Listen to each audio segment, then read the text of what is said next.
Welcome to CSIS Online. The way we bring you events is changing, but we'll still present live analysis and award-winning digital media from our Dracopolis Ideas Lab. All on your time, live or on demand. This is CSIS Online.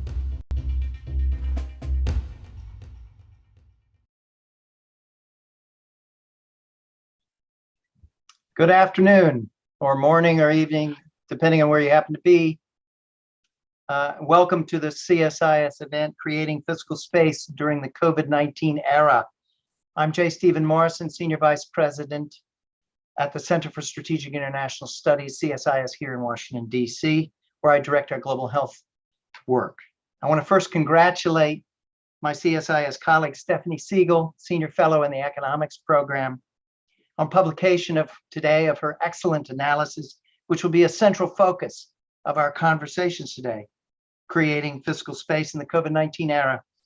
In that concise and lucid analysis, Stephanie does several things of great import to considerations of global health policy security choices. She makes the case that excess debt and risk of fiscal insolvency are urgent matters of global health security, especially for low and lower middle income countries. Second, she makes the point there are solutions and promising new ideas, but that they do not yet meet the scale of the threat and the demand. There's a strong case for realism, the recognition that domestic resources will fall far short of what is required. There's recognition that delays in acting can be dangerous and costly, and that expanded U.S. leadership in this particular era with our partners and with international financial institutions remains an essential element of finding solutions.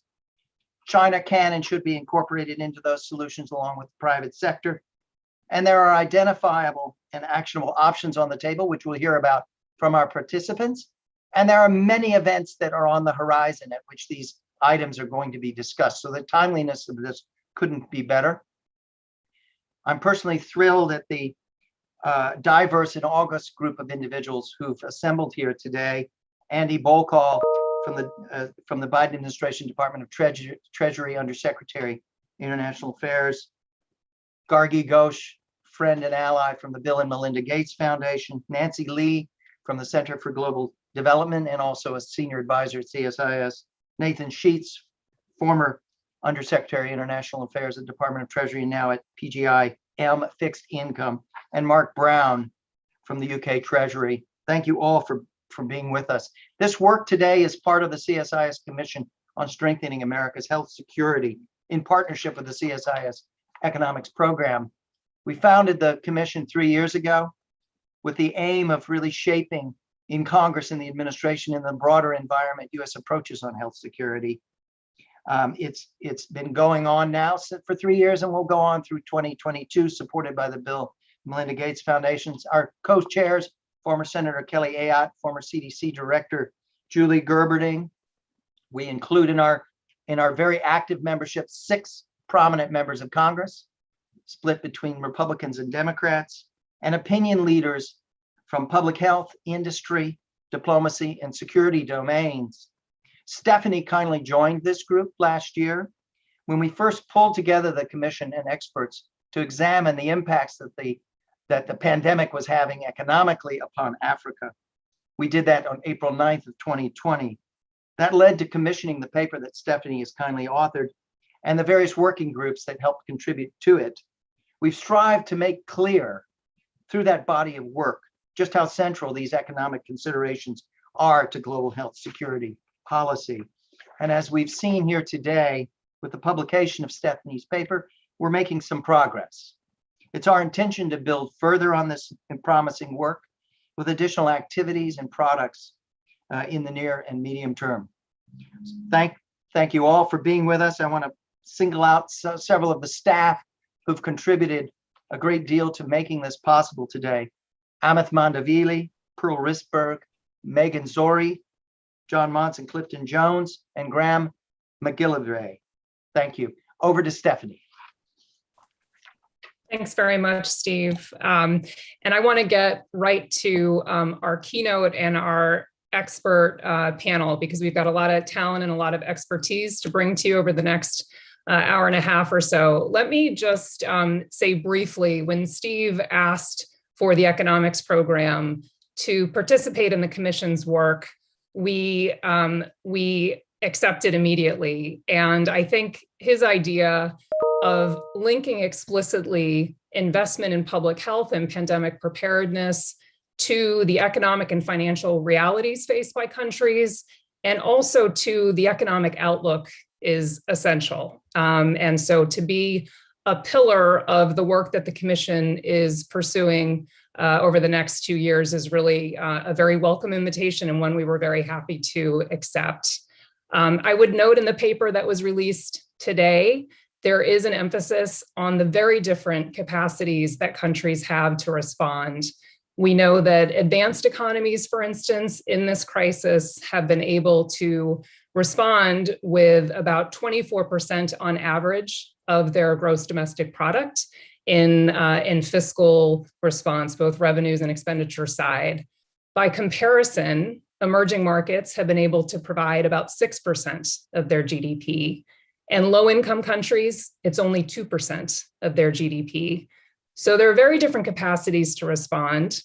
That partly reflects something Steve mentioned before, and that's the fiscal sustainability or the debt sustainability of many countries, and in particular, the most vulnerable countries, the low and middle income countries, such that additional debt financing may not necessarily be the answer to responding to the current crisis, nor for long-term pandemic preparedness. And I think we need to focus as well on sustainable investment, whether we're talking about investment in public health or education or climate change mitigation. Ultimately, this does require domestic resource mobilization. So that very long-term goal needs to be kept in mind in order to not make countries perpetually dependent on donor financing. So there's a lot of very big picture questions that are implicated by the current crisis.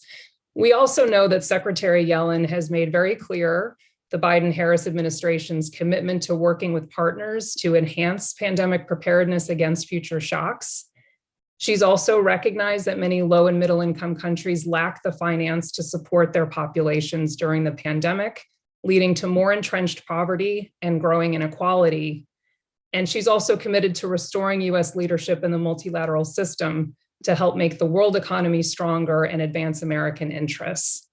So with that as backdrop, I could not be more pleased to welcome Andy Bocall as our keynote speaker for today's event. Andy is known to many in finance circles for his long and distinguished career at the US Treasury Department. Among his posts there, he served as Principal Deputy Assistant Secretary for International Monetary Policy. He's also been a senior advisor at the International Monetary Fund. He's currently performing the duties of the Undersecretary for International Affairs, where he's the principal policy advisor to the Secretary and Deputy Secretary on international economic matters. So with that introduction, Andy, let me thank you once again for joining us. I'm going to turn the floor over to you. Great, thanks so much, Stephanie. Great to see you and everybody. Thanks to CSIS and the Gates Foundation for hosting me and our distinguished panelists here today. It's a particular honor for me to be part of this group, including our current G7 leader, Mark Bowman, and an impressive roster of other panelists, including a couple of my former bosses here at Treasury, also potentially a future boss here at Treasury, if of course I'm talking about Stephanie, if you ever decide to come back, hopefully someday. Stephanie's new report puts a proper frame on the challenges that we face as policymakers at this junction of the global recovery. Just a few weeks ago, finance ministers and central bank governors from around the world gathered with the leadership of the IMF and the World Bank during the spring meetings to address this same question: how to support the most vulnerable and poorest countries through their protracted recoveries from the pandemic and avoid a permanent divergence in the global economy. The sobering path of the virus in India and other places recently, and the need for rounds of lockdowns in Europe and elsewhere, remind us that we are, as the IMF has put it, in a race between the virus and the vaccines, and human lives are, of course, on the line. Most advanced countries and some emerging markets have had the means to support their economies with fiscal and monetary measures while pursuing a solution to the health issue. And like the United States, some of these countries have had greater access to vaccines. But that said, there's a long way to go yet. The global recovery is still uneven, and uncertainty over the path of the virus remains high. For major economies, a key takeaway from the last crisis a decade ago was that we should avoid withdrawing policy support too early. We should look to pursue further fiscal and financial policy actions to make sure we can secure a robust recovery. Here in the United States, we are poised to have a strong recovery, as reflected in the GDP numbers that came out today. This is due in part to substantial fiscal support and a relatively fast vaccine rollout. We have enacted a $1.9 trillion stimulus package in the American Rescue Plan that is providing states, cities, families, small businesses with resources they need to build back better. The administration has also proposed a $2 trillion package over 10 years of fiscal support to make a once-in-a-century investment in U.S. infrastructure. This plan would reconstruct our ailing roads and bridges while promoting green investments and new jobs. And last night, as many of you saw, the president outlined proposals in the American Family Plan to help support the middle class, promote labor force participation, and invest in human capital. We're also creating more fiscal space domestically by reforming our tax code. The administration proposal would eliminate incentives to offshore investment, reduce profit shifting, counter tax competition on corporate rates, including through a strong global minimum tax on multinationals, and provide tax preferences for clean energy production.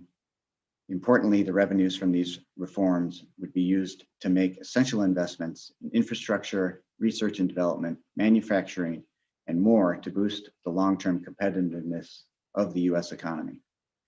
Thanks to these bold domestic actions, the IMF estimates that GDP in the United States will surpass pre-pandemic levels in the first half of this year, which is faster than just about any other major economy.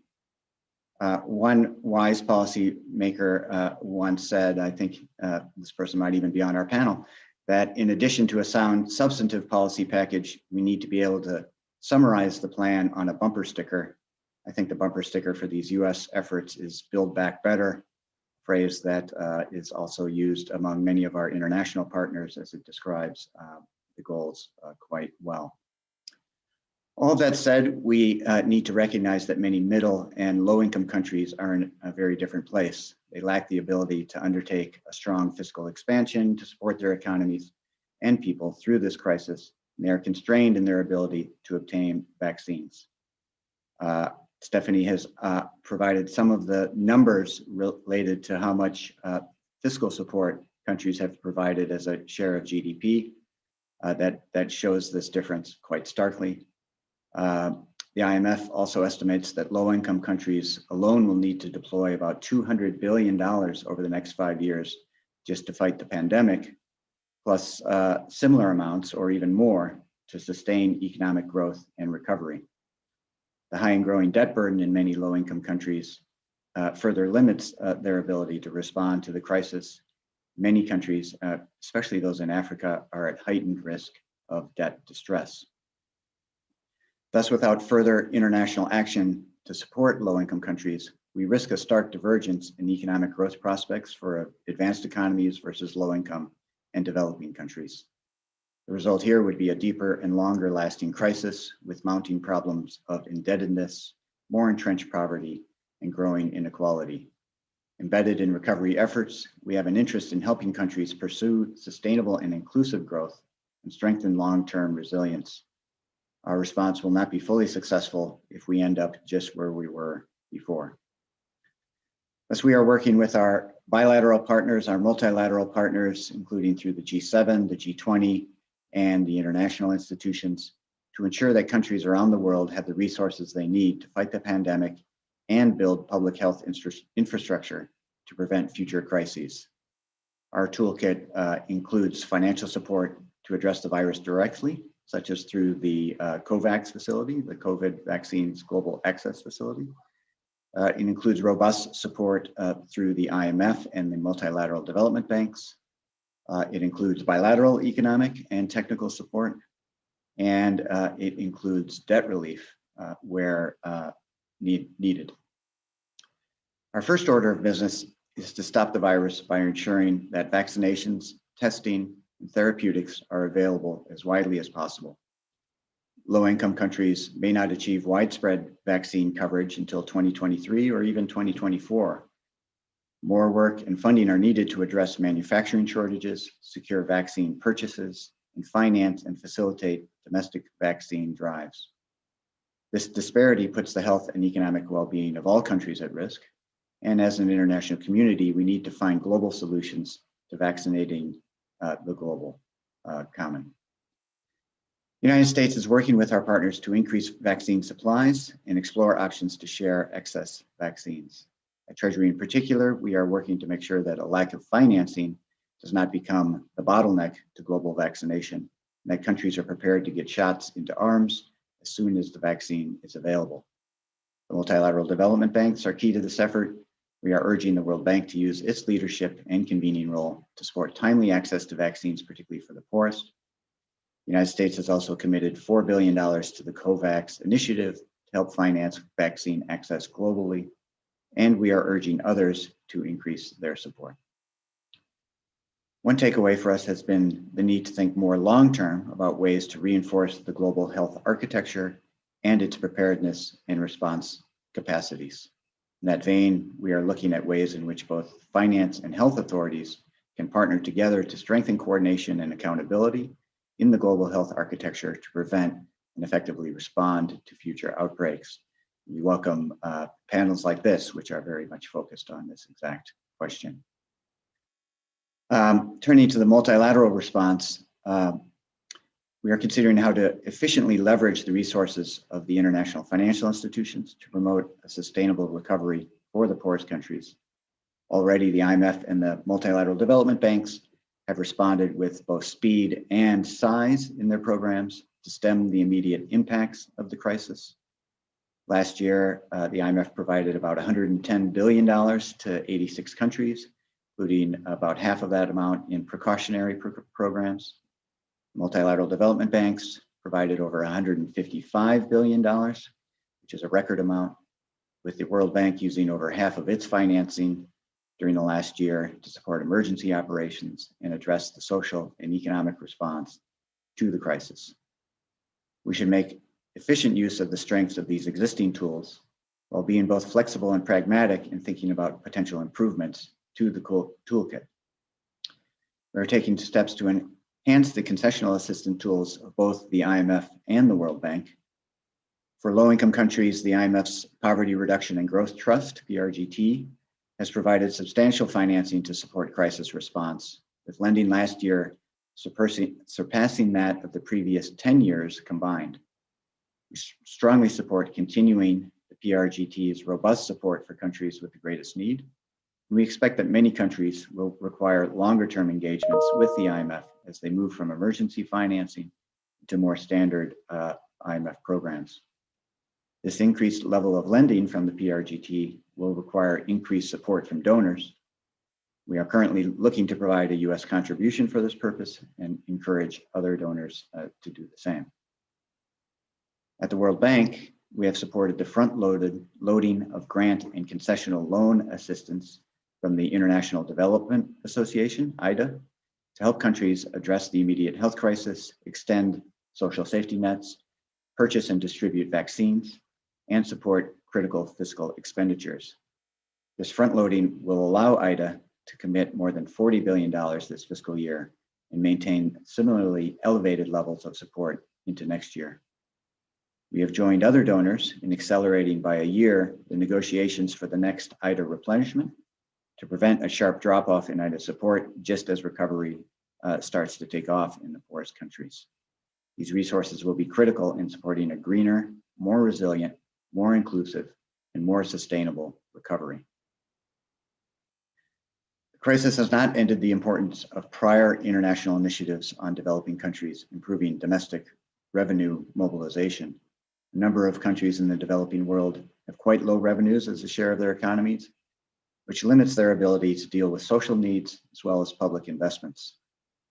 Bilaterally, Treasury is providing technical assistance to counterparts in developing and transitional economies as they deal with plummeting revenues and rising fiscal needs. Our efforts include helping finance ministries better raise and manage resources through improved public financial management. Yet the massive impact of the pandemic on countries' deficits and debts demands a unique and powerful response. We are making efforts to help low-income countries free up fiscal space that they can then direct towards public health investments, as well as the economic recovery.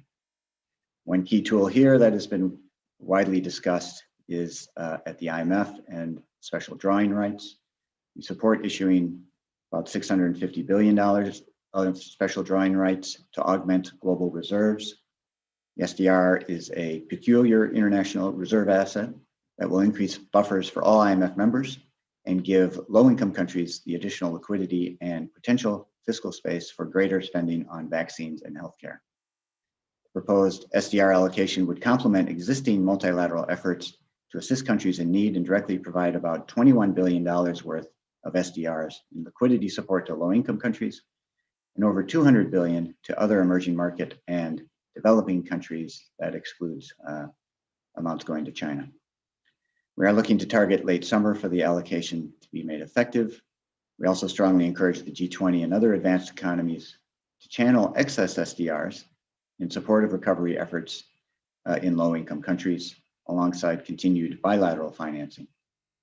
For instance, during the current crisis, several countries have used part of their existing SDR holdings to expand the IMF's PRGT. Total new PRGT loan resources mobilized since the start of the crisis a year ago amount to about $24 billion, which about $15 billion is from SDRs. We are also exploring initiatives to maximize support for low-income countries and enhance transparency in the exchange of SDRs. Many low-income countries face heightened debt vulnerabilities. While some may only need a deferral of debt service payments to create some fiscal space, others will need deeper debt relief. Providing this debt relief expeditiously will be critical to helping these countries, and particularly those in Africa, avoid a lost decade. G20 and Paris Club initiative to suspend debt service, the DSSI, established last year, has provided liquidity relief to help in this fight, and the G20 has extended that program a final time through the end of this calendar year. For countries facing unsustainable debt loads or heightened liquidity risks, we strongly urge them to move on to the G20 Common Framework, which is a new tool to deal with debt vulnerabilities. Common Framework provides a multilateral venue for countries to deal with prolonged liquidity problems and unsustainable debt burdens in a comprehensive, fair, and transparent manner. In a reflection of how these countries finance themselves today, the Common Framework brings all major official bilateral creditors, including China, to the table and requires debtor countries to seek comparable treatment from the private sector to foster appropriate burden sharing. Common Framework is linked to an IMF program that helps ensure that debt restructuring efforts are accompanied by credible policy reforms so that low-income countries can break out of a lend and forgive cycle and return to sustainable growth paths. Of course, implementation of the Common Framework will not be easy, particularly as we deal with non-traditional creditors such as China. We strongly urge all creditors to fully and transparently implement the Common Framework to avoid unnecessary delays that can prolong debt overhangs and exacerbate growth shocks. So far, Chad, Ethiopia, and Zambia have sought treatment under the Common Framework. We are also open to extending the framework to middle-income countries, small island states, and others in the future. For now, we hope the Common Framework can set a new norm of efficient multilateral debt treatment with participation by all key creditors that could help inform similar exercises going forward, including in middle-income countries. In addition to fighting the pandemic, low-income countries face the challenge of investing in their economic recoveries ahead. A particular challenge here is climate change, which poses an especially grave threat to countries' fiscal space and development gains. We need to help developing countries grow and enhance resilience by meeting their climate goals along with their development objectives. At the Leaders Summit on Climate last week, The administration released the first of its kind U.S. International Climate Finance Plan, which lays out a strategic vision for how we plan to double our climate finance in the coming years. Notably, we are pushing the multilateral development banks to increase their own climate finance targets, including for adaptation, to mobilize higher levels of climate finance for these countries and to phase out support for fossil fuel energy projects. In closing, let me note that some of the COVID era issues can be characterized in twos. We have a twin health and economic crisis that we face from the pandemic. We have a risk of a two-speed recovery within and across countries based on divergent capabilities to contain the virus and find funding for health and their economic recovery. We face a dual fiscal need for short-term economic support as the virus runs its course, as well as medium-term investments in sustainable growth once the virus has passed. And we face challenges in both finance and health spheres so that we can more ably help countries in need respond to the global health emergency and ensure the recovery is global, inclusive, and swift. No two crises are alike. Each one tests and tempers the measures we have put in place and our resilience as an international community. At Treasury during the last year, we have put fresh urgency on how we can work together with our partners, and in this administration, particularly our multilateral efforts to enhance pandemic preparedness against future shocks. I look forward to hearing the creative policy ideas and reflections by the panelists today. I was once told that US Treasury bureaucrats like myself are somewhat lacking in imaginative solutions, but former US Treasury officials do not have that problem. And UK bureaucrats are well known for their imagination. So I expect a robust and lively exchange. Thank you very much. Well, Andy, thank you for very comprehensive comments. Also, that very nice transition to the panel, an added bonus there. Before we do that, I know we promised your team that we would release you by 2:30. That leaves a few minutes for questions if you're willing. The first one I want to ask, and actually it's where you left off with your comments in noting the priority that's being placed on climate, which I don't think you're going to get any pushback from this group on the essential nature of prioritizing climate. But it does beg the question, we're in the middle of a pandemic. We're underscoring the need for investment in health and pandemic preparedness. So how is the United States thinking about these, in a sense, competing priorities of health and climate? And how is Treasury thinking about that as you approach this very ambitious agenda you just outlined? Yes, that's an important question and a good one. I think we are particularly concerned about how low-income countries can manage potential trade-offs there.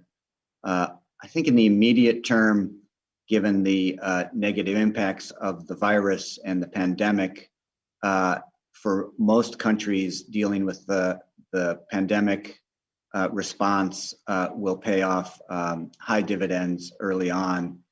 So that seems like that should be priority number one, is getting this pandemic under control and getting our economies back on track. But as we think more about the medium term, low-income countries, particularly those in sub-Saharan Africa, face significant fiscal constraints and the need to invest on the health side as well as climate side. In some ways, as economists, we're always dealing with trade-offs, and we have to make difficult decisions about those trade-offs. In some ways, some programs can try to tackle both issues at the same time. But for other countries, the trade-offs will depend a bit on their domestic situations, both in terms of health capabilities, as well as resilience to climate and vulnerabilities to climate. So the balance will need to be a little bit different for each country. In any case, we certainly are encouraging low-income countries, and particularly those in Africa, to work closely with the international financial institutions to help develop their own resources through domestic revenue mobilization and strong public financial management, as well as to gain the expertise and financing that the international financial institutions can provide to help address both of these challenges.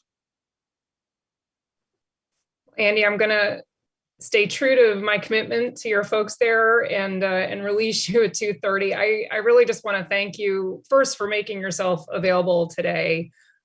Secondly, for providing such comprehensive comments, because there are a whole lot of policy issues at play here, and you really managed to cover a lot of them. And also, I think your speech is also a reflection of the very hard work that's going on at Treasury right now across a number of fronts. So I want to thank you and your team for that work. And thank you again for coming and addressing this particular group. My pleasure. Thanks so much, Stephanie. Real honor to be with you, and look forward to our next opportunity. Great. Thanks, Andy. And with that, because I do have a whole lot of follow-up questions, but I'm going to direct them to our expert panel. And I know we always say expert panel, but this time around, I really mean it. We've got a fantastic panel, and we've got nearly an hour to spend with them right now. So I'm going to do just very brief introductions. We have, as you've heard, Mark Bowman, who is Director General for International Finance at Her Majesty's Treasury in the UK. We have Gargi Ghosh, who is President of the Global Policy and Advisory at the Bill and Melinda Gates Foundation. Nancy Lee, who is Senior Policy Fellow at the Center for Global Development and is also a Senior Advisor to the Economics Program at CSIS. And finally, Nathan Sheets, who is currently Chief Economist and Head of Macroeconomic Research at PGIM Fixed Income. As Andy just mentioned, he's also previously Undersecretary at Treasury for International Affairs. So let me welcome all of you. I think Andy gave all of us a whole lot to respond to. So I'm going to put pretty broad questions to each of you, and I welcome you to kind of take it in the direction that you would like. I'm going to start first, if I could, with Gargi. You have dedicated your career to this very important question of mobilizing investment in health, in particular in low-income countries. At this moment, I'm wondering if you could speak to what the priorities should be in investing in public health and pandemic preparedness. Well, first of all, thank you for having me, Stephanie, and congratulations on the paper. I read it and enjoyed it very much. I think it'll be very important, a contribution to the discussion. You're right. I mean, COVID has continues to test the world in so many ways: resilience, innovation, global leadership. I think we're at a point where the innovation has come through in pretty spectacular ways. Particularly in the form of vaccines. And now leadership has to take us the rest of the way. And where is there? For me, it is ending the pandemic, beginning the process of recovery, and a recovery that is more equitable than just going back to where we'd been in the past. And it's preparing for the next one. And to the point of the panel, we have to do all of that in incredibly difficult economic circumstances, especially in low-income countries. As you said at the outset, while we feel the pain here in our own countries, we know there has just been an absolute crunch of declining revenues, debt pressures, declining export revenues happening all at once in low-income countries. So we have to be smart about priorities, as you said. So let me go through each of those: end, recover, and prepare. As Andy said, I think ending the pandemic is absolutely the critical priority. We can't get to the rest until we've got this thing under control. We are in a race against vaccination. COVAX, the international alliance to procure and deliver vaccines around the world, is critical. US's central contribution to COVAX will save lives and get vaccines out to people faster. We are in a situation where there are more vaccines in places than might be needed, and the kind of global distribution of vaccines is not where it needs to be now. And so dose donations are becoming an increasingly live conversation. US showed a huge amount of leadership on that with its announcement of intention to donate internationally.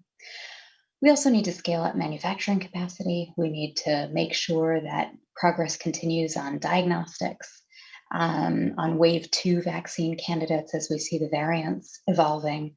So there's a lot of work we need to focus on and get done for just ending the pandemic. Recovery, we need to jumpstart that economic recovery. It's super exciting to see potential progress on SDR issuance, on debt suspension. What do we do with those resources? What are countries looking to do? We have to look at, digital as part of the new infrastructure so that we're equipping economies for the next generation of productivity. And we also need to restart the basics. We are so set back on basic maternal health services, on nutrition services, on getting kids back to school, that the future thinking needs to be paired with the bread and butter every day of getting lives and livelihoods restarted. And finally, on preparedness, this is a real one. As we come through this pandemic, there will be a moment when we are at our smartest and most ready to make sure that we are better prepared for a future outbreak, to make sure a future outbreak doesn't become a pandemic. And so we will need to think about, and I know we're thinking at the G7, you're thinking at the G7, G20 about a kind of globally integrated manufacturing capacity, thinking about investing in upstream research so that we have the platform technologies ready to go in the same way mRNA did for us this time with a couple of our vaccines. Just close by saying on financing, ODA development assistance is critical to this puzzle. It is saving lives. The US's commitment to Gavi and the Global Fund will save lives, and that's critical. But it's too narrow a lens to get done what we need at this stage. Nationally, we need to also be thinking about research dollars for upstream research to make sure development happens in the right ways. Internationally, we do need to be thinking about MDBs and about pooled funding for the coordination of global public efforts. And that needs to be wrapped with some really strong coordinated governance. I'll just close in the same way Andy did, which is to say, the long-term solution for fiscal space, as you set out in the paper, is really about restarting economies to get taxable economic activity going again, exports going again.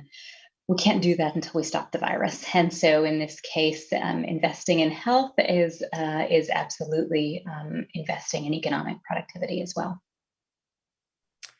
Thanks, Gargi. And actually in that answer, you've kind of teed up some of the other questions that I want to pose to your fellow panelists. I was remiss in not reminding our audience, if you have questions of your own, we're going to have a few minutes reserved at the end to ask some questions. So you can submit questions through the link on the website. Please do so, and we will get to those at the end of the program today.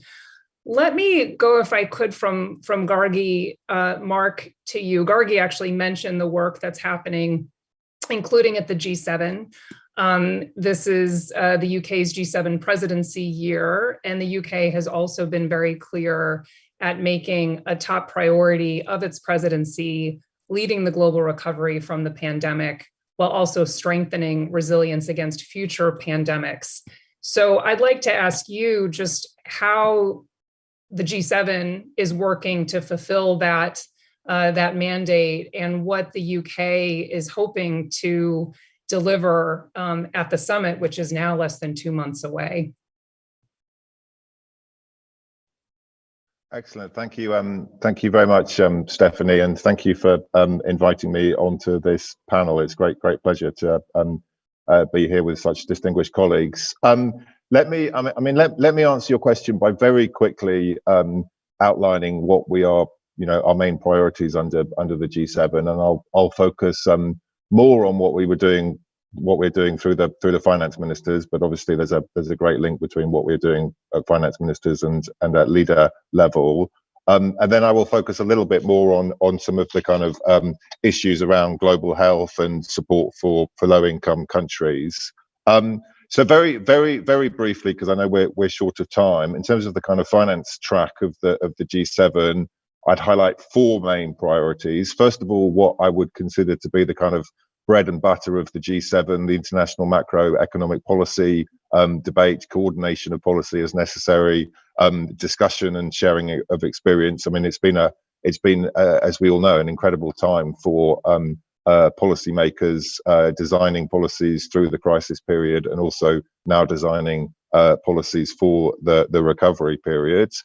Second, very much a theme of our presidency, what we would describe as support for vulnerable countries. So really ensuring that the multilateral institutions have the resources and instruments necessary. And I will come back to that in a second, because I want to say more on that. Third, climate change. As people know, we are also hosting the COP26 negotiations this year. Very keen to use the G7 to progress that agenda. We have a set of objectives around climate change, ranging from how we can improve disclosure of climate risks, how we can green the financial sector, the debate about climate finance, which is extremely important. And then actually a much broader conversation, which we will start this year, but needs to continue, in terms of all of us thinking about the economics of the transition to net zero and how we can do that, and the structural changes that will encompass for our economies, and the best way to do that in the most economically efficient way. And I think the whole discussion about the role of carbon pricing has to come in there. And then fourth, a set of issues around the future structure of our economies, around digitalization. So, the ongoing discussions on digital tax, which are happening through the G20 and the OECD, but the G7 is very involved with the discussion about digital central bank currencies, digital payment systems. So that's very quickly the kind of the main priorities. To come back to the question of support for vulnerable countries, to fiscal space, very much the issues in your paper, Stephanie, which I thought was excellent, and really kind of set out really well the challenge in terms of the different capacities of low-income countries to respond, and the real risks of a divergent recovery. And of course, as we all know, I mean, from the experience of this crisis, we know that this crisis will not be solved anywhere until it is solved everywhere. Now, Andy gave a very comprehensive overview of the issues that we are working on. In a sense, he's stolen my thunder a bit, because I think he probably mentioned everything that I wanted to mention. But on the other hand, I think that's extremely positive that we are working on the same set of issues. You talked about the work going on within the US Treasury. I think within the G7 community, there is a very big set of issues that we are currently working through in a very, very active conversation. Let me mention a few. So Andy talked about the work on debt. Obviously, we've had the debt service suspension initiative, which we think was valuable in terms of providing short-term support. The challenge there was not wanting to delay necessary debt restructurings, hence moving on to the common framework, which I think is a very important innovation, a success in terms of getting China and the rest of the G20 to agree to a framework for destructuring. And the challenge there is in the implementation. And I'm optimistic we will make progress, but we have a lot of work still to do in terms of ensuring that it is implemented properly. The MDB's critical role, we like the US Treasury have been supportive of their efforts to front load resources. I think there's a really important agenda around optimization of their balance sheets, making sure that we are getting the most out of their balance sheets. Of course, also the importance of replenishments, and the early IDA 20 replenishment is going to be a very important key moment. In terms of the IMF, I mean, the IMF is probably where we spend most of our attention, ensuring that it has the resources and instruments to respond to the crisis. You have existing instruments like the PRGT, where the UK has been a great supporter. Also the Catastrophe Containment and Relief Trust, where we contributed resources very early on. as has been mentioned, I think we are making good progress on a potential SDR allocation. I think that will be a very significant event in its own right, not only providing liquidity support to poorer countries, but also to middle income countries. And there is a very active debate. I think people are keen to progress the general allocation itself, but there is a parallel active debate about what can be done with countries that have SDRs that they don't need to use. And the obvious model here is the PRGT. So from a UK perspective, we have already lent 4 billion of our SDRs back to the PRGT. But there is a very active debate about kind of further instruments and how we could maximize the use of SDRs by the richer countries, the G7, the G20, recycling them back through the IMF. And then on to the kind of health issues. So, I mean, I agree with everything that's been said about the challenges on vaccines. The UK has been a very significant donor to COVAX, to the ACT-A architecture. I think this is this has to be the most significant challenge that we face. Really important to secure the financing. I've heard this described as like the kind of complete no-brainer, the best investment that we could ever make in terms of spending billions but getting trillions in return in terms of the economic benefit that it will bring. Clearly, we have a short-term challenge in terms of meeting the financing gap, but a longer-term challenge in terms of what the ongoing financing needs will be in the future. If as the previous speaker has said, we want to do more to be prepared for future pandemics. And just finally, to say, I think that there is an extremely interesting debate to be had about the international health architecture. And I suspect many lessons that can be learned from the international financial architecture in terms of how you can design a robust and effective system. Let me stop there, Stephanie. I know I've covered a lot of ground, but I'm very happy to come back on anything that you would like to. Thanks, Mark. No, I mean, you have covered a lot of ground, but I agree with you. I think it is heartening to hear so much alignment between Andy's comments and your comments. And there's, the cliche of not wasting a crisis, but one does get the sense that there is kind of recognition of the near-term urgency, but there are longer-term issues that if we don't want to find ourselves back in the same position that we've been in for the past year, we need to make these investments. You've mentioned, I think all the speakers up to now have mentioned the role of the multilateral development banks. So I want to pose the next question to Nancy Lee. Nancy, who had a career at the Treasury Department International Affairs, but moved from there to the Inter-American Development Bank and headed up the MIF. So has kind of her own firsthand knowledge of MDB issues. Nancy, could you comment on the role for the MDBs in the current crisis context, but also this kind of longer term framing that you've heard both Mark and Andy allude to? What do you see the role kind of long term for MDBs in financing for health and pandemic preparedness? Thanks, Stephanie, and thanks, Stephanie and Steve, for organizing this wonderful conversation. I just have to start by congratulating Andy and my former colleagues at the U.S. Treasury Department. And I think we all recognize that behind that long list of policy responses that Andy and Mark just went through, there is a lot of hard and creative work by a lot of really excellent public servants. So I'm very proud to have once been with them. So I think that's the right way to frame it, Stephanie, is to both the short term and the long term. This is the second time in this century we have seen a global crisis, and we're 20 years into the century, and this one is doing far more damage to poorer countries. As Gargi was saying, the evidence is growing that scarring will last a long time. In terms of poverty spikes, perhaps an additional 100 million people pushed into extreme poverty, and in terms of output gaps, prolonged output gaps, And you mentioned the difference between the fiscal response capability of higher income countries versus poorer countries.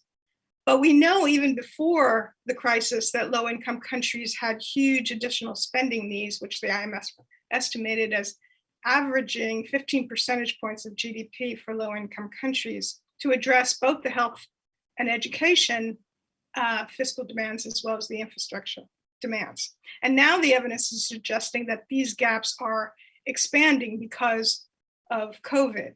And we know that over half of poor countries are in or at serious risk of debt distress. So more borrowing from non-concessional sources like the private sector and like China becomes less and less feasible. So this is exactly the right time to talk about MDBs as a source of crisis response as well as long-term public spending.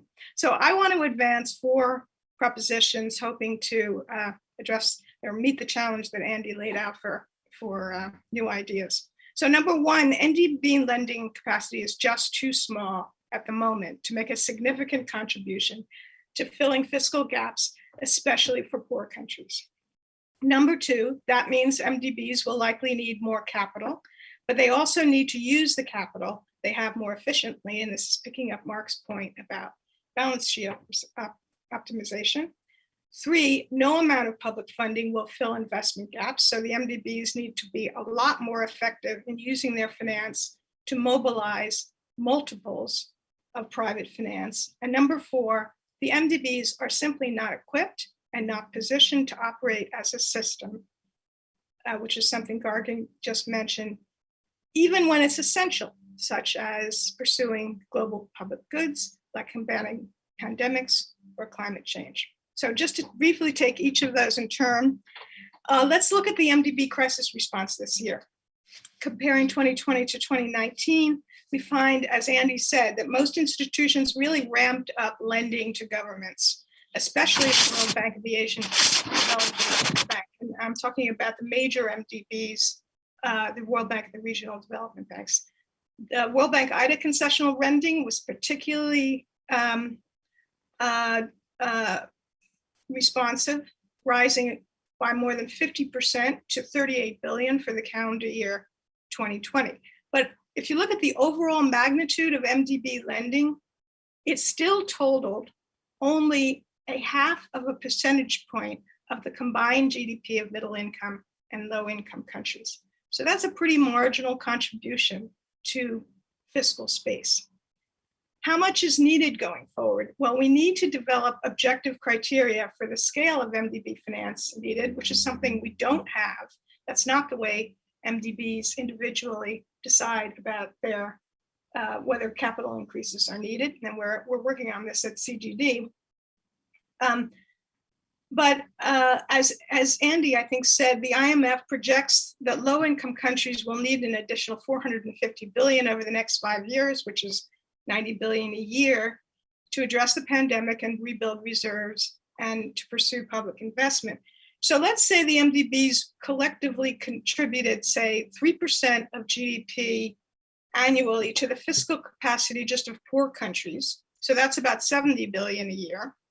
And then maybe we could contemplate a much smaller MDB fiscal role in higher income developing countries, let's say 0.5 percentage point of GDP, and that's about 160 billion in a year. So those two things together would amount to a collective MDB finance envelope of about $230 billion a year, which is 50% more than the 155 billion they committed in the calendar year in 2020.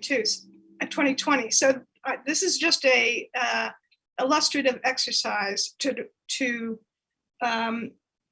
explore what it means to make a significant contribution to opening up fiscal space. So in addition to the question of whether they need more capital, it happens at the moment that the MDBs are pretty well positioned with respect to their capital, but their annual commitments fall far short of what they could do if they deployed their capital more efficiently. And by that, I mean deploying capital adequacy policies that are prudent, but much less conservative. They could, for example, make better use of their callable capital in capital adequacy ratios. that represents a claim on shareholders to add capital if institutions are at risk of defaulting on their obligations. It does not have to be paid in, so it's an efficient tool for contingent capital for these institutions.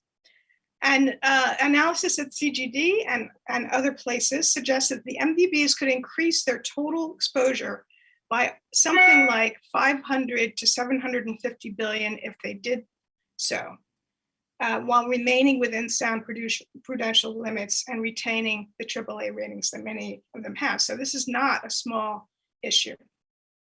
This will not happen, however, without a strong signal from their shareholders that MDBs have to move decisively to more efficient use of capital. With respect to mobilizing private finance, during the pandemic, as private capital retreated, this was the opportunity for multilateral development banks to be more counter-cyclical, though that does mean taking on more risks. But what we actually saw is that the private finance arms of the MDBs have been much less forward-leaning in this crisis than the public lending arms, with the notable exception of IDB Invest, which was a overachiever. The lending increases for the private finance arms were all less than 10%. And private lending from the Asian Development Bank actually fell in 2020.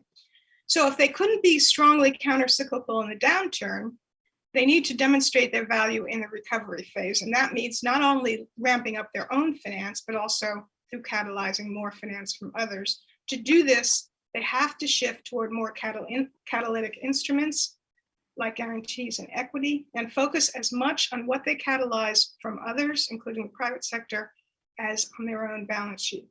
But once again, this is not going to happen unless shareholders clearly give them direction to adjust the balance in favor of more risk tolerance and possibly lower risk adjusted returns in return for more development impact. And finally, with respect to the MDB role in global public goods like fighting pandemics and climate change, collective action is by definition essential. It's obvious that the world would benefit if the MDBs had a collective strategy for ambitious contributions to vaccinating the developing world or to achieving net zero carbon emissions aligned with the Paris Agreement, yet no such strategies exist, nor are there collective MDB targets for global public goods, and nor is there a governance body to oversee collective MDB performance, especially one where poor countries have a real voice. And this is a subject we've written about recently. So in sum, the MDBs are an excellent deal for their shareholders. They multiply their capital contributions many times over in lending capacity, but they can and should play a much larger role. And this is really the time to think about building these assets, these MDB assets, and extracting greater returns from them. Thanks. Thanks a lot, Nancy. You also covered a lot of ground in that answer, and I hope we've got time for a second round of questions where we can follow up on a few of those points. You also teed up what I wanted to ask of Nathan, and that's this idea of private sector finance mobilization and just the role of the private sector in financing investment for health. So Nathan, that's a question that I want to pose to you.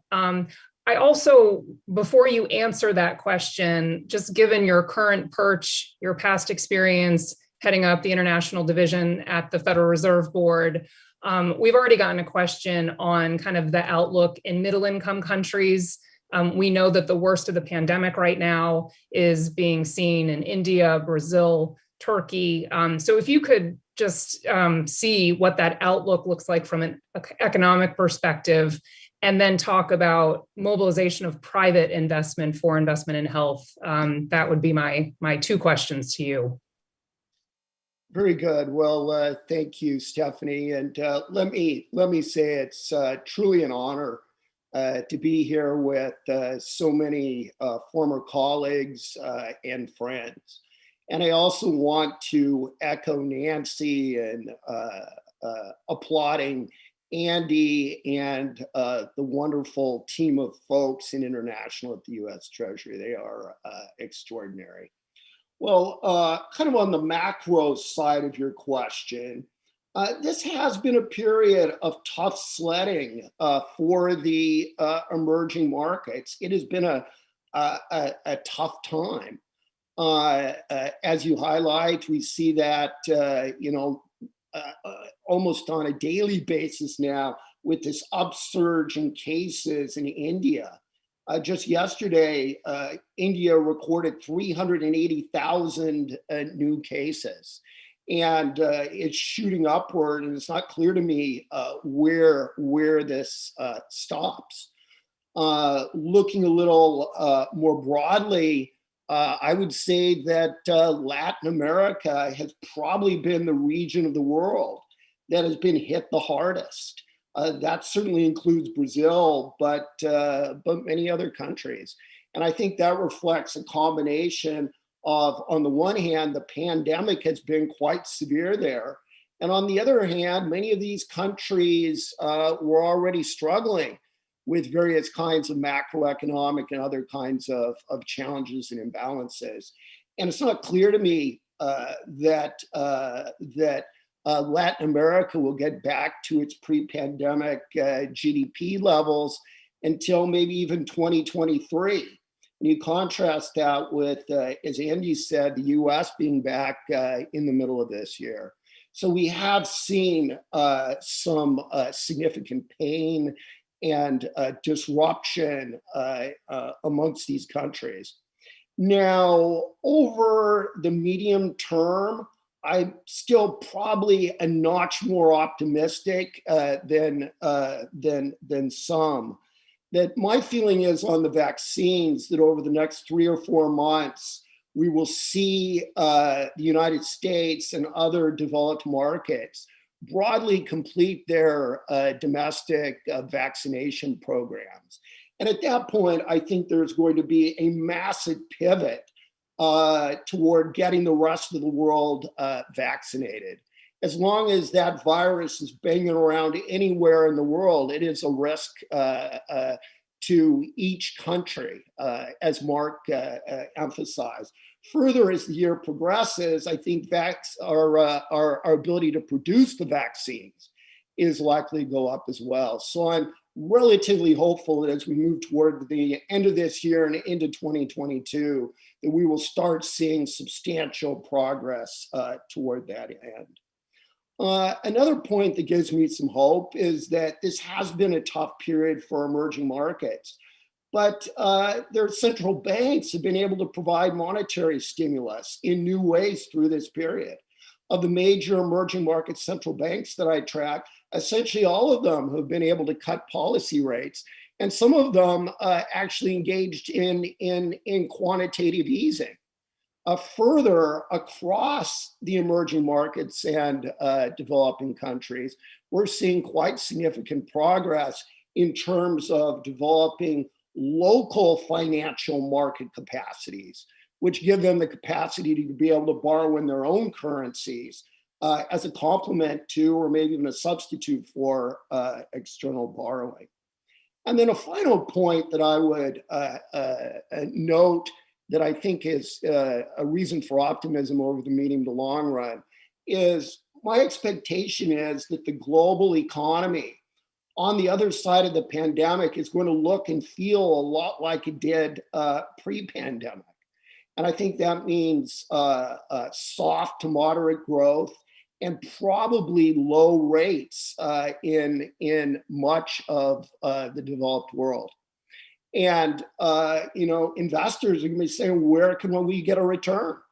Where can I make some yield? And I think the emerging markets are going to offer that. So I stay optimistic about emerging markets, developing countries as an asset class in the years after the pandemic, notwithstanding the challenges in the near term.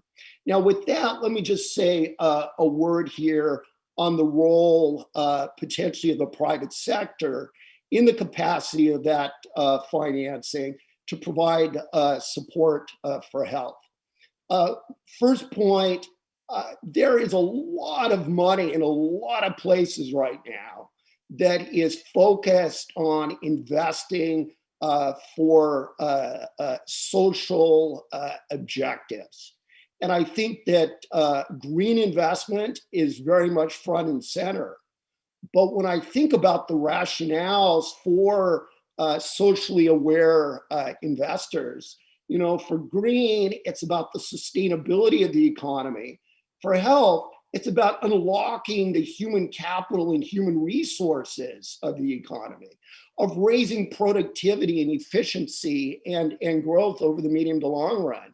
And there is a literature out there in the academic world that emphasizes the power of health spending in supporting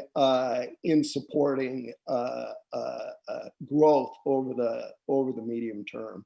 So I think that there's a strong case. Now, in order for it to happen, I think a necessary condition is we need to see some standardization of these instruments, much like we saw with green bonds, to the extent that there is some homogeneity in terms of the kinds of lending that's being done, how it's being packaged, what these bonds look like. There's standardization.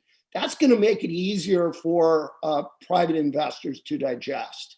And I think that could be a very helpful and important role here for the MDBs in helping develop that asset class, those mechanisms, what should those instruments look like, and maybe even putting a stamp on stuff that qualifies from World Bank's perspective as being legitimate health expenditures. And then finally, I think an important issue here that I think we'll talk about later is whether we should think about the green bonds and health bonds and these two initiatives as being competing or complementary. And my instinct is that adding the health bonds may, if anything, add critical mass to this asset class of socially conscious investment instruments, and may make it easier for the green, and the green may make it easier for the health. At a minimum, I think we need to consider the possibility that this could be a significant complementarity between the two initiatives and how to best achieve such complementarities. Thanks, Nathan. Yeah, it does feel like we're at a moment right now. There is so much energy behind climate, as we've discussed, the obvious case for health, given the times that we're living in right now, and a lot of discussion around standardization. So it does seem as if maybe we're at a moment where we can start to make real progress on that front. We've got about 20 minutes left. I've got about 40 more questions for all of you, which we're not going to get to all of them. What I propose that we do, I'm going to go through a question. I'm going to ask an individual on the panel first. If anyone else has a thought or a comment on that question, just go ahead and jump in. We'll kind of do a bit of a quicker round this time through, and I'll try and incorporate some of the questions that I'm seeing in the chat as they're coming on. So let me go reverse order. Nathan, I'm going to start with you, and I'm going to pick up on the debt points that have been raised by nearly everyone speaking, but I'm going to tailor it a bit more on the DSSI, the Debt Service Suspension Initiative, and the Common Framework. You were well known when we were in international affairs. You did an awful lot of work to expand membership in the Paris Club, precisely to get at some of these collective common approaches for dealing with debt issues. So I'd like to hear your thoughts about where we are with the Common Framework right now, and also maybe your reaction to Andy's comment, which also matches up with one of the questions we've received about expanding eligibility for the Common Framework to middle-income countries. Well, my feeling is that the DSSI was a noble effort, but had some significant limitations and weaknesses that made it much less attractive for private sector investors. And I think one of the key problems was kind of its blanket nature, that countries of all stripes and varieties in terms of their financial standing, certain levels of GDP was what was uniting them, but in terms of their financial and debt positions, were just kind of put in together. I think another big concern which flowed from that was many of the holders of debt of these countries are fiduciaries, and their investors are going to expect them to enforce contracts to the extent possible.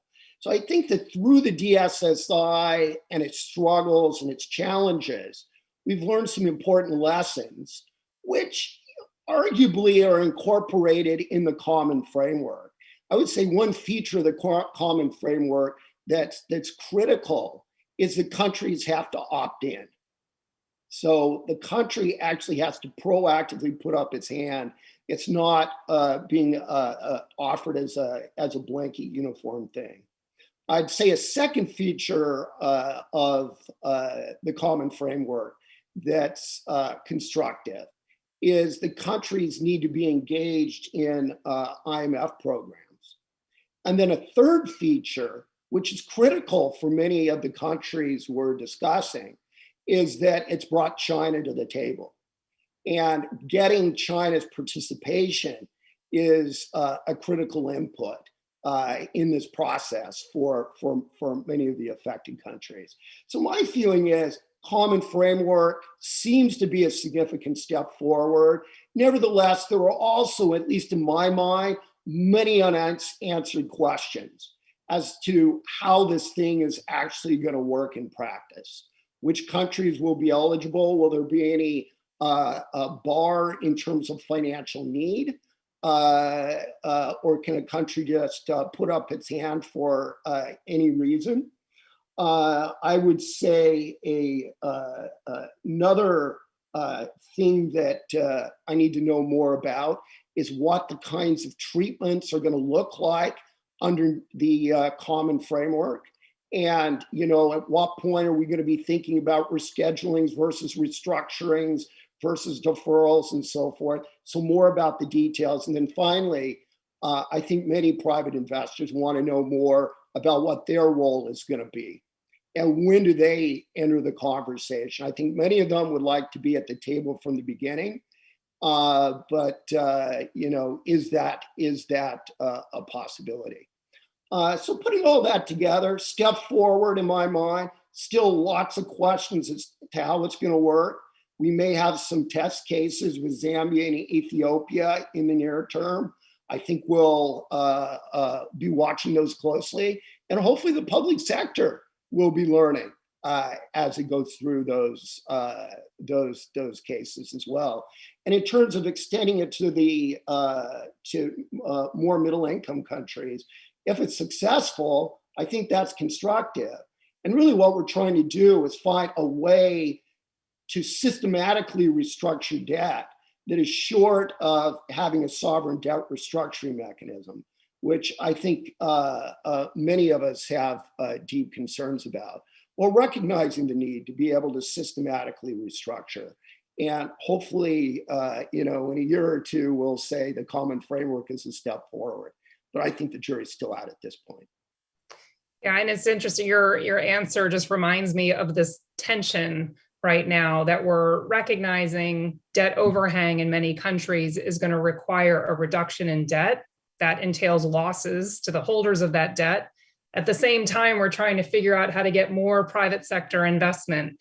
And the private sector is going to be more leery if those losses are kind of right in front of them. So there's a tension there. I wonder actually if that then speaks to the need for some official sector involvement and what more maybe the MDBs can do. I'm thinking here about guarantees. I'm thinking here about sweeteners. Anyone else want to make a comment on debt issues and common framework before I go to the next question? Just a quick point on that. On using the credit enhancement tools of the MDBs to incentivize participation in debt restructuring. I think we have to be careful to call on the MDBs to do a lot more of their own finance, plus take on more exposure to these countries in the form of accepting some risk in in new instruments issued in debt restructuring. So I would say that if for the public sector to do that, they have to be in instruments that have externalities like green instruments or social instruments. In other words, there has to be some positive externality that the exchange is fostering in addition to the objective of inducing the private sector to participate. And that it goes to Nathan's point about, the World Bank and the other MDBs should be well positioned to stamp these instruments as actually socially beneficial or beneficial for climate change. Yeah, that's a great point. Mark, I saw your hand up. Please go ahead. Yeah, just very, very, very quickly. I mean, basically, I think I agree with Nathan. I think the DSSI served a useful purpose, but was never meant to be a permanent solution, and the private sector bit didn't work for the reasons Nathan has set out.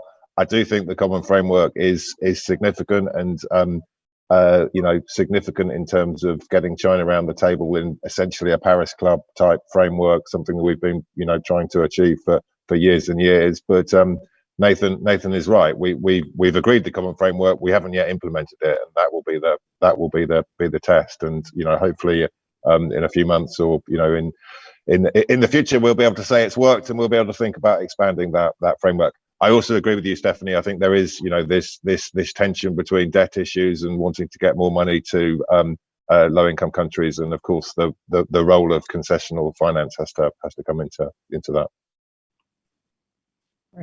Right. Let me go on watching the clock here. I want to go back to MDB issues a bit. And Nancy, in your response to the first round of questions, you alluded to the need for a more kind of cooperative approach, I think, among MDBs. I know you've done some writing on this as well, but what do you have in mind when it comes to a cooperative or collaborative approach among MDBs?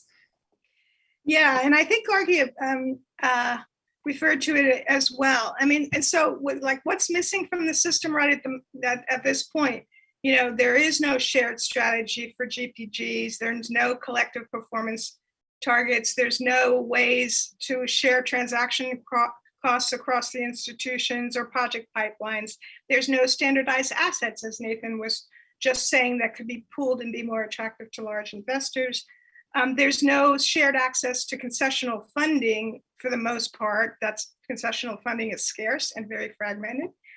There's no systematic way to share risk, although there's some progress on that front. And there's no governance body to oversee performance of the system. So there's a lot that's missing. And I just want to mention one example of where it's obviously imposing huge costs.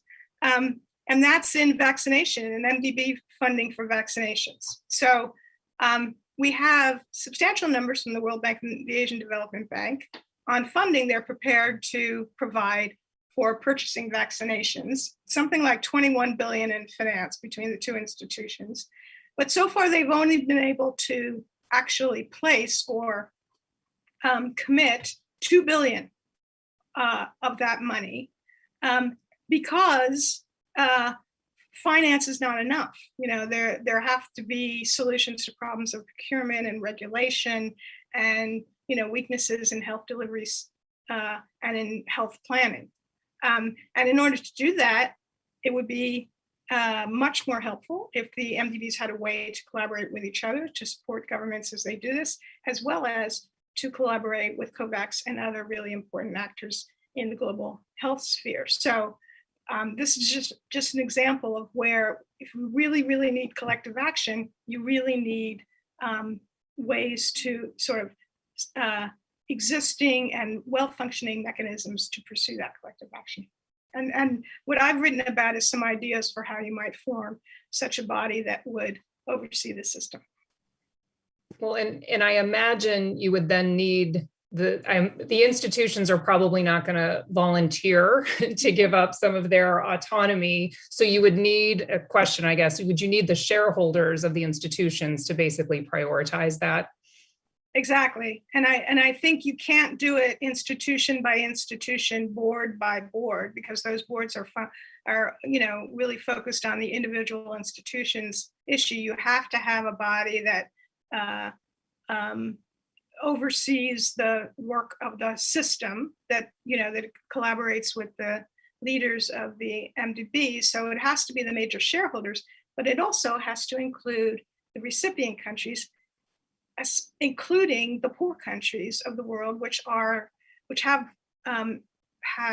many of a large share of the poor populations, but also have a huge stake in the effectiveness of the system. We have no international body, at least in terms of shareholders, that gives a strong voice to low-income countries. That is not the case in the G20 or the G7. So we really need to think about how to create such a group. Well, my next question was going to be for Mark. It's a different question from what you were just discussing, but I invite his comments on that. But also my question for you, you mentioned SDR allocation. You may know that has actually been a pretty contentious topic here in the US. Some of that contention has been around how the SDR resources are used and kind of transparency behind their usage. So I'm curious, one, does that issue even exist in the UK? Do you find the same sort of kind of pushback or concern about further SDR allocations? And do you see any prospects for enhancing the transparency of how SDRs are used and addressing some of the concerns that have been raised about a new SDR allocation? And of course, anything in response to Nancy's proposal is, of course, welcome too. Thanks, Stephanie. I mean, Nancy's Nancy's completely right to say that we need to get the MDBs to work together as a system, and we've talked about this a lot over the years, and we haven't quite managed to do it. And I think all I'll say is, I'd be fascinated to read her ideas and work out what the right governance structure would be to make that happen. I mean, just an observation, really. I think we do a reasonable job in terms of the governance of the IMF, and obviously the governance body of the IMF is the IMFC, but there's quite a degree of overlap between the IMFC and the G20.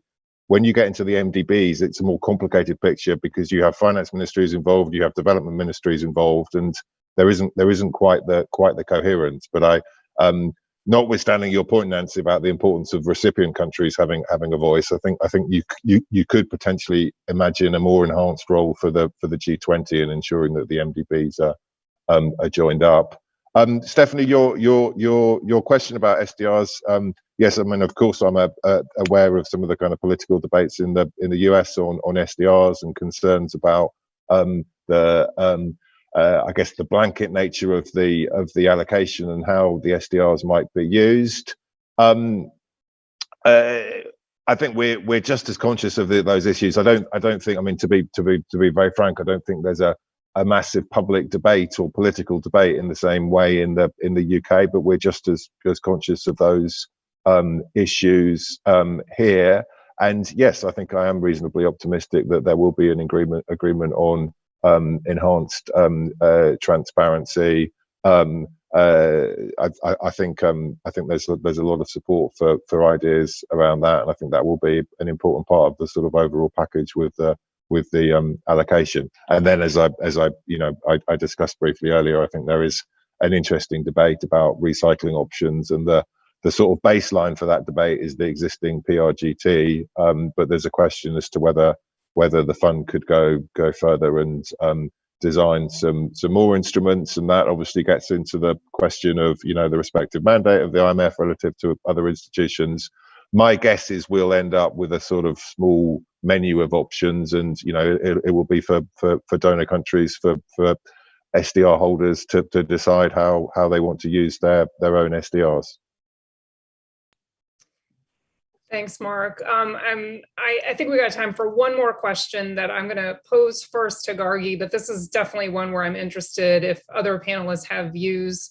I'd be interested to hear those as well. And it's going to be a final question that is akin to the question I asked to Andy, that we have these competing priorities. Well, I shouldn't say competing. We have priorities in health and climate. And I'm wondering, given your position at the Gates Foundation, Gargi, where health is the priority, how you see this issue. Is it a concern, or do you think that both can be met? So your views on that, and then anyone else that wants to chime in. Sure, thanks.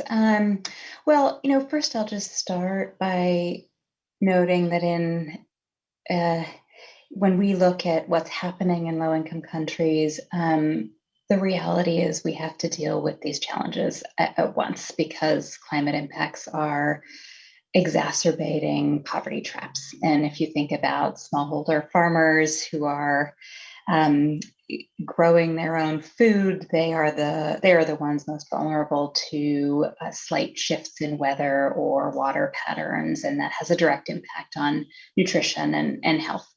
So it just isn't viable to separate these things in practice. On the financing front, I actually think the challenges that we face in climate finance and health have a few things in common. And I'm hoping Nathan's right in saying that together they might actually create a sort of threshold effect for us to solve them. So some of the challenges I see, there is a piece about sort of which bits of this are primarily benefit developing countries. How do we divide constrained, say, foreign ops appropriations funds, ODA money, but actually zooming out from that, both of these areas we now know are kind of forcing us to expand our definition of macro critical. They both require a ton of research and innovation to solve in a sustainable way. How do we mobilize public funds in smart ways to support that research? We know that early upstream research in the way the NIH does in health needs to be scaled up. And it's really exciting to see conversations in the US and in Europe to grow that. We need to figure that out. Equally, as Nancy has said, we don't really have the structures to support global public goods financing as advanced as we need to. And that's where, one of my lessons from this crisis is it's very hard to piece together the rules and the processes in the midst of a crisis. And so having the approaches, the pooled financing, the governance of global public goods financing is something we'll need to sort through now, so that for both preparing for a future pandemic and to get ahead on climate finance, we've got that in place. Thanks, Gargi. Anyone else want to chime in on this topic of is the international community up to doing both, essentially? So Stephanie, very, very quickly, I mean, clearly there's a trade-off, and in the years to come, we're going to have to spend more on health and more on climate, and that creates a challenge and a trade-off. I do think, though, that the political environment around this has shifted, and I think a year ago, when we were right at the beginning of this crisis, I think people simply didn't have the bandwidth to even think about climate, and were wondering how to get out of this crisis, and climate was something that we would have to deal with in the future. I think that as this crisis has developed and as people think more about the recovery phase, there is a very strong political recognition that climate has got to be an integral part of recovery plans. And I guess that's, Andy said it, but it's summed up best by the Build Back Better slogan. I think there's a real traction around that. That doesn't solve the financing questions, but it does give a bit of a sense of the political will, I think. And I think the framing of potential complementarity, as Nathan and others have said, I think offers some maybe optimism that we can do both, and actually they could benefit one another. That's an optimistic note to end this on.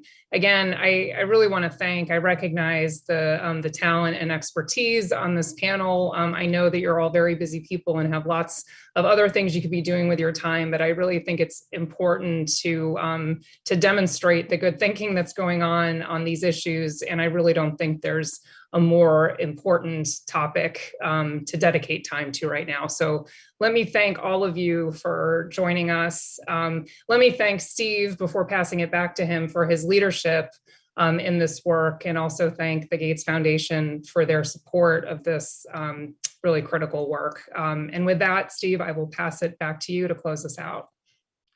Thank you, Stephanie. A special thanks to you for the amazing amount of commitment and energy and insight that you brought to the paper and to gathering us all today together. And a special thanks, obviously, to Andy, Gargi, Mark, Nancy, Nathan, and to our different teams we brought together, the Global Health Policy Center, the Economics Program, and the production team, all of who came together to make this all possible. I'm coming away both hopeful and more alarmed than I was before. Hopeful in the sense that there's a lot of alignment of thinking. We're seeing quite the convergence happen right in front of us. There's a lot of hope and around the common framework and introspection and realism driving this. The US is back in the game in a new and much more energized fashion. The UK is bringing the G7 back into a highly energized approach. Those are all very promising. There seems to be a shared consciousness of the threat of these diverging outcomes and what that's going to mean in the next several years. And it is galloping forward very rapidly and becoming obviously much more visible. There was reference to the pivot that we expect this summer. I think that pivot is well underway already, certainly here in the United States, but we haven't seen the full political leadership pivot yet. We're seeing bits and pieces of that, but I would hope that we'll see expanded diplomatic leadership coming from the United States, UK, and elsewhere around the vaccine requirements and the other related requirements. This is a really tough time. I think it was Nathan who made that point, and the scale of our capacities. The scale of our capacities don't really match up very well against the demands. Nancy made that very clear in what she was emphasizing, and we need to give greater voice and leadership empowerment to the countries that are going to be likely left behind in a terrible economic and health situation.